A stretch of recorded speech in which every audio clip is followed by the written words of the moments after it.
येत्या 2 दिवसात mother's day आहे. तर मदर्स डेच्या माझ्यासारख्या सर्व यांना हार्दिक शुभेच्छा. Happy mother's day. आणि ह्या मदर्स डेच्या ओकेजनवर शेअर करावीशी वाटली ती स्वामी विवेकानंदांच्या आईच्या एका स्पेशल उच्च दर्जाच्या दृष्टिकोनाची स्टोरी. तर ती नक्की ऐका. तुम्हालाही आवडेल, तुम्हालाही वेगळी वाटेल.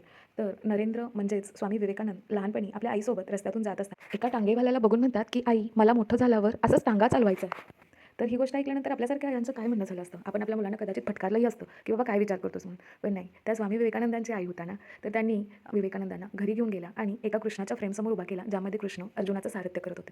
आणि त्या फोटो फ्रेमसमोर उभा करून त्या म्हटल्या, "तुला जर व्हायचंच असेल ना सारथी, तर तू ह्यांच्यासारखा जग चालवणारा सारथी हो." आणि खरंच ह्या गोष्टीतनं किती मोठी शिकवण दिली ना त्यांनी. आणि एक साधा रथ चालवण्याच्या विचाराला किती उच्च दर्जाच्या दृष्टिकोनाने बघितलं त्यांनी. खरंच खूप महान होत्या त्या. असाच दृष्टिकोन आपण आपल्या विचारांमध्ये आणला आणि आपल्या विचारांमध्ये बदल घडवला, तर खरंच आपण आपल्या मुलांनाही किती छान दृष्टिकोन देऊ शकतो ना. म्हणून मदर्स डेच्या स्पेशली हार्दिक शुभेच्छा आणि ही स्पेशल स्टोरी तुमच्या सगळ्यांसाठी. कशी वाटली ते कमेंटमध्ये नक्की सांगा.